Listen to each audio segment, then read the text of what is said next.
Hello there, this is again Kuya B, and in this video ay magsasagot naman tayo o magpa-practice ng abstract reasoning test na specifically yung add one out.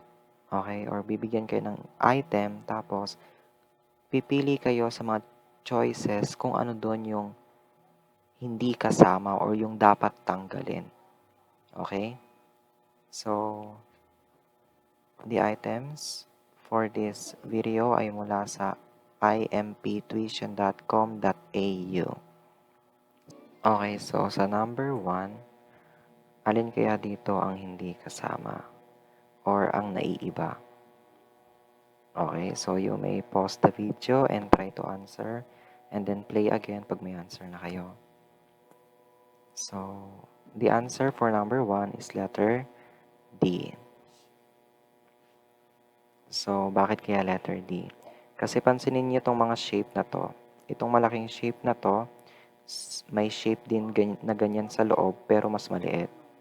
Okay, ganun din dito, ganun din dito, ganun din dito, and ganun din dito. So, alin kaya dyan yung naiiba sa 5 na yan? Ay, 4 lang pala. Tama, 5. So, alin dito ang naiiba sa 5 na to? So, kung mapapansin ninyo, kung ano yung position ng shape na to dito, wait lang, ayusin natin sulat, ay drawing. Ganon din yung shape na makikita ninyo dito sa loob. Ganda ng drawing ko, di ba?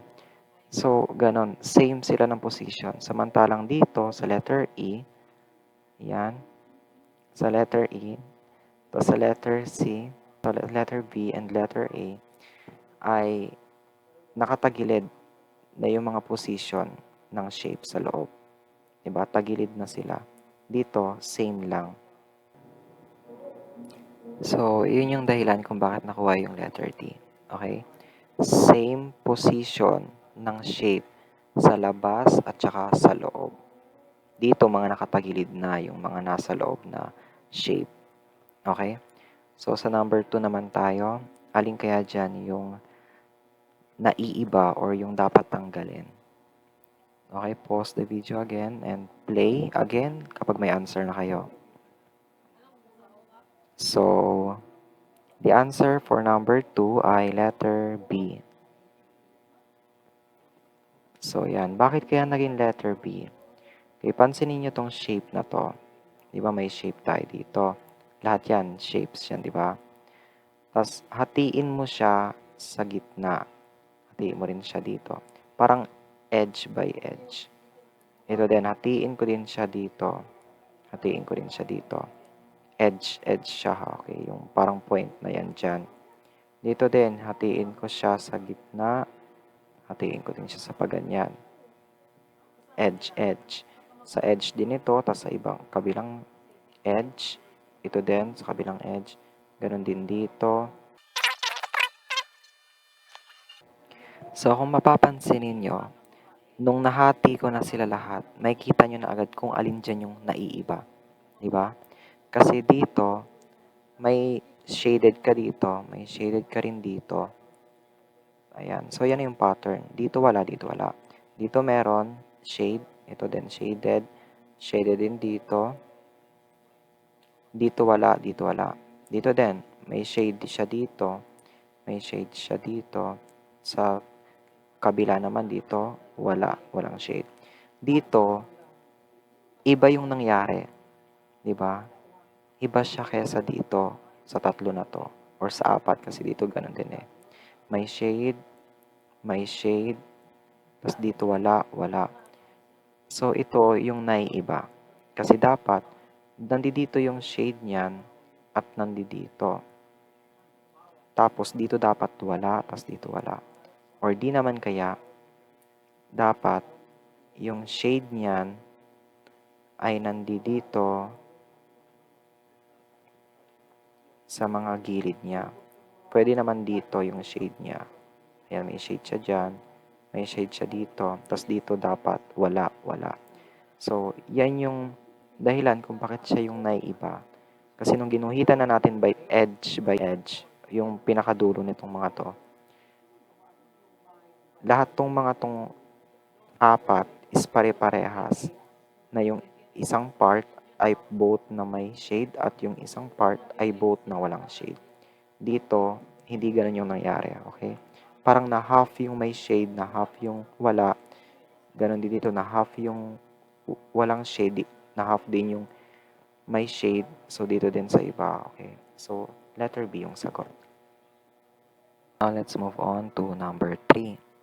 So, sa number 3, alin kaya dyan yung dapat tanggalin or alisin? Okay, so pause the video and play again later. Okay, so ang answer naman dito ay letter E. Letter E yung answer. So, bakit kaya letter E? Ang nakikita kong pattern dito ay, kasi di ba syempre magugulo sila lahat eh.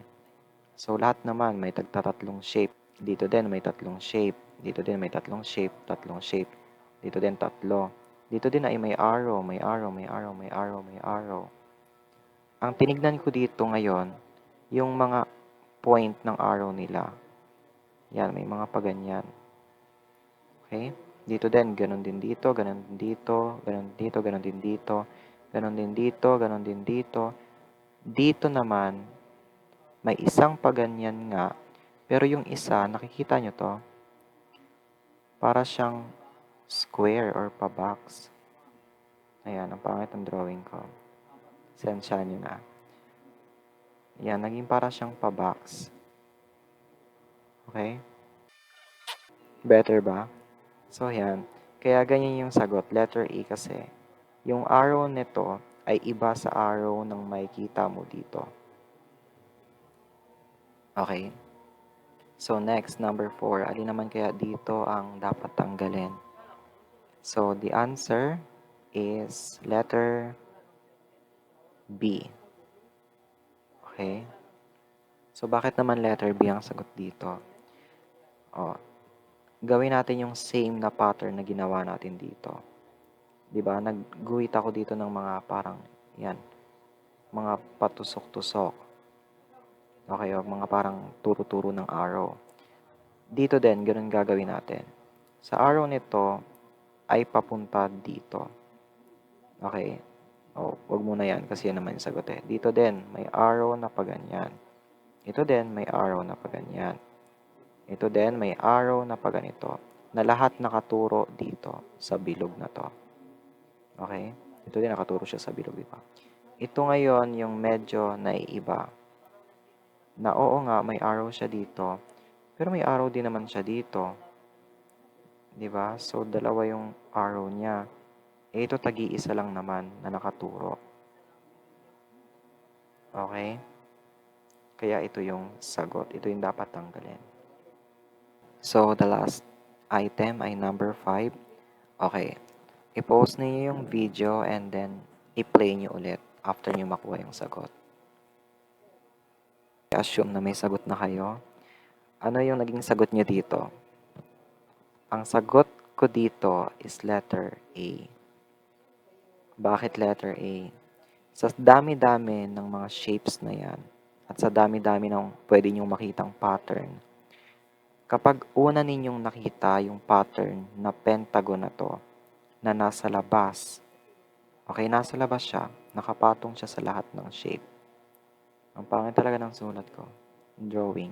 Ito din, nakapatong siya dito. Okay, nakapatong. Ito din ay nakapatong.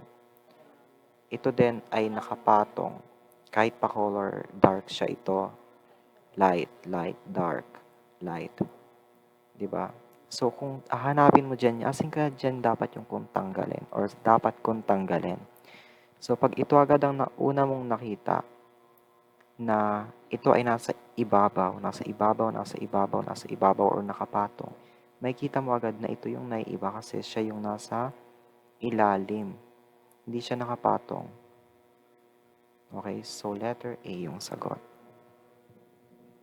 So, dito sa abstract reasoning test, ang dapat tandaan ay ang paghahanap ng pattern na nabanggit ko kaganina and dapat ay malinaw yung mata or mabilis makakita ng pattern. O kasi, marami kasing pwedeng maging signs or mapapaisip kayo, no? Ano kaya dito yung dapat kong tignan para makuha ko yung sagot or dapat makukita ko yung ano yung naiiba. So, medyo tricky siya, kaya medyo magulo. Okay, so ano ba yung point ko na dapat malinaw din yung mata? Tulad nitong number 3, nakikita nyo yung mga arrow na to. Lahat yan may mga patusok. Pag hindi matalim yung mata mo, hindi mo makikita na ito ay pa-square. Ito, triangle. 'Di ba? So, mahirapan ka pang tumingin ng mga shapes na to kung alin dyan yung naiiba. Eh, halos lahat yan sila ay may pare-parehas na shape. 'Di ba? Ito may square. Ito rin may square. May square, may square, may square. So, ano yung pattern, di ba? Ito din, may bilog, may bilog, may bilog, may bilog, may bilog. May triangle, triangle, triangle, triangle, triangle. So, ganun siya. Dito naman, ganun din. So, syempre, minsan maguhit-guhit din kayo. Pero, alam ko yung other test paper ng mga entrance exam, bawal sulatan eh. O, bawal sulatan. Pero, siguro imaginary na guhit-guhit lang kayo. So, ito, dalawa nakaturo. Ito, tagi-isa lang naman ang turo ng mga to ha. O, dapat maisip nyo agad na ito yung naiiba. Okay, sa part D naman na to, ano kaya dito yung naiiba, di ba? Tulad ng binanggit ko kaganina, same position, labas at loob. Kapag natagalan kayong maghanap ng ganun kasimple na labas at loob, same position, maubusan kayo ng oras and masasayang yung other items na mas madadali pa sana. Okay, kaya talasan ng mata and isipin talaga ng malalim ano yung naiiba. Dito din, ganun. Pwede kayong maguhit sa imaginary mind ninyo na ayan yung naiiba. Ito pare-parehas na may shade, walang shade. May shade, walang shade. May shade, walang shade. May shade, walang shade. Tapos ito pag ginuhitan mo ng pa-X or edge by edge or dito sa mga point na yan. Tapos ganyan yung makikita mong shade. Parang one half, one half, one half, one half, one half. Di ba? Tapos ito whole, whole, whole, whole, whole. O, dapat maisip mo agad na ito yung sagot. These are the 5 items na mula sa imptuition.com.au Abstract Reasoning Test. Add one out. See you in the next video. Thank you so much. Bye-bye.